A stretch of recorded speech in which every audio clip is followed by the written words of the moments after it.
Bismillahirrahmanirrahim. Assalamualaikum warahmatullahi wabarakatuh. Waalaikumsalam warahmatullahi wabarakatuh. Halo teman-teman semuanya, selamat sore. Perkenalkan, nama saya Isma Rosdiatu Aisar Faki dari Kampus Atawalik, Jakarta, dengan jurusan Komunikasi Penyiaran Islam. Baik, sini saya sudah didampingi oleh Ibu Dokter Betty. Kalau bagaimana kabar Ibu? Alhamdulillah baik. Ibu, boleh saya tahu sini sebentar? Boleh. Kalau boleh tahu, siapa nama lengkap Ibu? Saya Dr. Desti Putri Tembani. Kalau boleh tahu, apa saja kesibukan Ibu dalam sehari-hari? Saya ibu dengan 2 orang anak ya. Saya praktek di klinik ya. Ini yang saya bangun sendiri ya. Jadi punya waktu fleksibel ya. Bisa sambil anak-anak. Ya mengurus keluarga. Kalau boleh tahu, sudah berapa lama Ibu menjadi seorang dokter? Saya lulus tahun 2019, jadi sudah sekitaran 14 tahun ya gitu. Iya. Kalau dari itu, izinkan saya untuk berkaitannya cerita kasus bom Baitul Ati di Jakarta. Ya, Ibu, bagaimana tanggapan Ibu tentang kasus bom di Ati di Jakarta tersebut? Iya. Sangat memprihatinkan ya, dan sangat menyedihkan bagi semua pihak tentunya.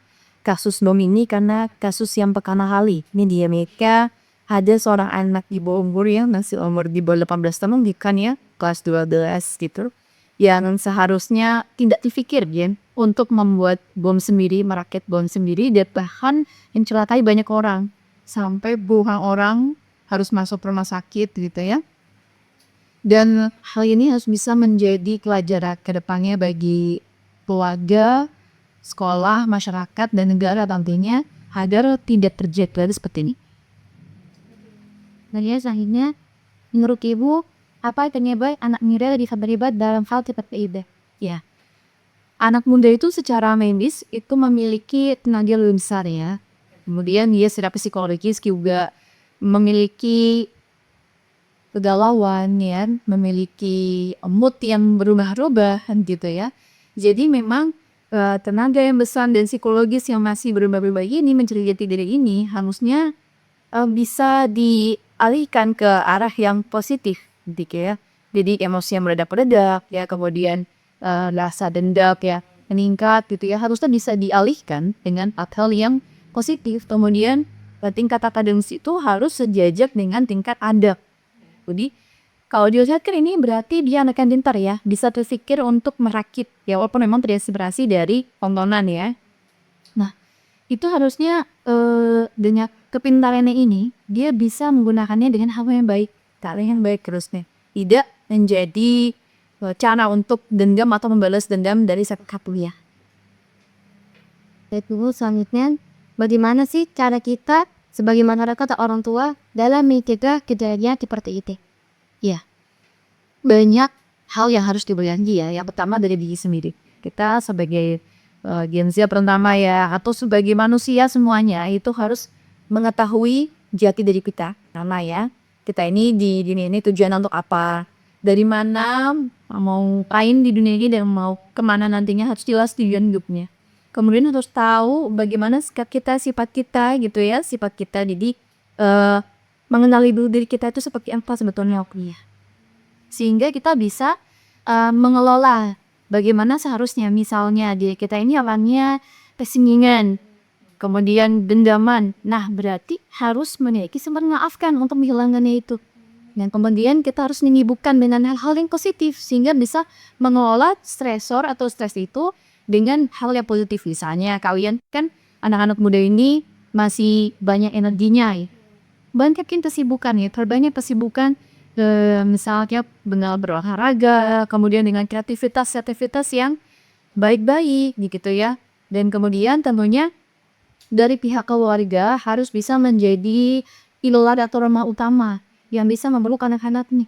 Terutama fungsi orang tua, jangan sampai ada disfungsi atau ketidakfungsian sebagai orang tua, di mana orang tua sebagai tadi sama ibu ya, sebagai madrasatul ula ya, madrasah pertama, itu jangan hilang gitu ya. Tapi memang di kondisi sekarang ini ya, kapitalisme sekularisme ini penuntut seorang ibu juga wajib bekerja di luar, padahal dalam misalnya hukumnya mubah ya. Nah, harusnya seorang ibu ini juga mendekat anak-anaknya, bisa menjadi tempat utama untuk bercerita. Ya mungkin anaknya pelaku bom ini dia tidak ada tahun bercerita, gitu ya. Jadi fungsi keluarga sebagai pilar utama ini juga harus bisa jadi perhatian ya, menjadi tempat terbuka bagi anak untuk mencurahkan isi hatinya. Ya, jika ada masalah di sekolah, dia menjadi tempat tahu tercerita, gitu ya. Kemudian pilar kedua yaitu masyarakat. Masyarakat pengurus sekolah. Jika ada bullying di sekolah, ya harus bisa cepat terdeteksi oleh guru, oleh sekolah, jangan dua-duanya. Kemudian kalau bisa memang harus sering diadakan penyuluhan atau konseling gitu ya di sekolah sehingga bisa terdeteksi apa saja yang menjadi masalah psikologis bagi anak yang jika dipendam berbahaya. Ya, karena bukan hanya sekedar bullying saja, bisa dia stres dengan pelajaran gitu ya. Karena masalah yang terus menumpuk tapi tidak diselesaikan ya, maka itu akan menjerumuskan ke hal-hal negatif ya, seperti di kasus 72 ini gitu ya. Kemudian dari pilar ketiga yaitu negara. Ya, negara ini juga harusnya bisa membatasi tontonan-tontonan yang negatif begitu ya. Karena ini kan dia terinspirasi dari tontonan luar yang benar-benar mau copy paste ya, plek-plekan gitu ya. Plek-plekan melihat bagaimana caranya didetili, bagaimana rakit bom. Nah, itu kan berarti dari tontonan ini bagaimana caranya tiap negara itu harus bisa membatasi, bahkan jangan sampai ini dikonsumsi oleh anak-anak yang memang belum bisa memilih mana yang benar mana yang salah gitu, anak-anak yang masih di bawah umur gitu ya, dan itu harus tetap tadi Detik. iya. Ini kan kali ibu, apa pesan dari ibu untuk kita sebagai seorang para pelajar, khususnya saya sebagai mahasiswi, agar tidak terjerumus dalam perbuatan lut peti.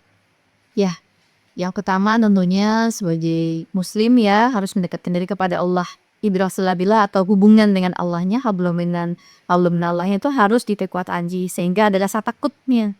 Rasa takut, rasa malu itu diperkuat kaji.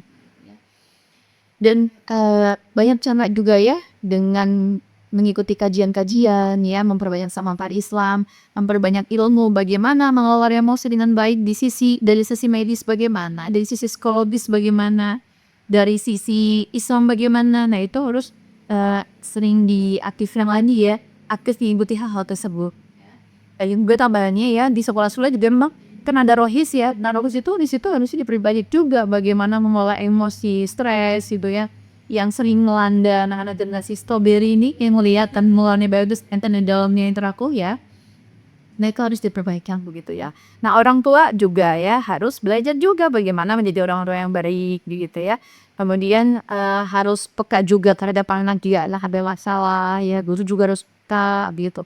Nah, bagaimana anak-anak ini juga menyalurkan energinya.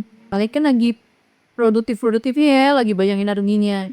Perbanyak olahraga, perbanyak datang-datang ke kajian-kajian yang berisi ilmu-ilmu baik ilmu dunia maupun ilmu akhirat ya. Kemudian jangan memendam segala masalah sendiri. Ya, karena orang-orangnya biasanya memendam sendiri lama-lama menumpuk dan akhirnya meluapkannya biasanya kan selalu khayalan yang negatif gitu ya. Makanya itu gunanya untuk mencari misalnya kalau tidak ada keluarga yang bisa menjadi tempat curhat, yang mudah-mudahan sih keluarga bisa menjadi keluarga utama ya untuk curhat ya. Cari teman yang amanah yang bisa memberikan motivasi-motivasi positif atau guru atau tenaga ahli, tenaga profesional gitu ya yang bisa membantu mengajukan masalah itu sehingga mencari solusinya itu yang tepat yang sesuai dengan al-Ghidoi, yang sesuai dengan koridornya Islam bagaimana gitu, bukan adanya mencari tahu sendiri gitu ya. Jadi pesan saya di masa-masa kalian muda, masa-masa di mana energi masih banyak gitu ya, alihkan ke hal yang positif ya, seperti perlombaan ya.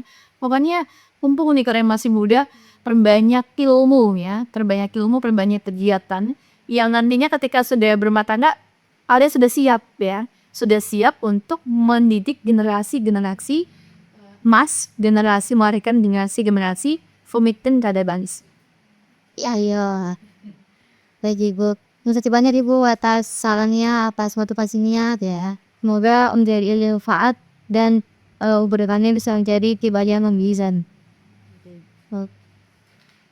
Maka dari obrolan kami, ini dapat menyimpulkan bahwasannya Kasus ini menegaskan pentingnya menjaga kesehatan mental para remaja, mencegah perundungan atau kemudian, dan meningkatkan pengawasan serta literasi digital, dan membangun komunikasi yang terbuka agar remaja merasa didengarkan, serta terhindar dari tindak-tindakan yang ekstrim. Mungkin semoga pengalaman lingkungan yang ditampilkan dari inspirasi dan sangat tepat bagi diri saya sendiri, aku teman-teman sekalian. Mungkin cukup sekian dari saya, teman-temannya Ibu. Ya, jadi Assalamualaikum warahmatullahi wabarakatuh. Waalaikumsalam.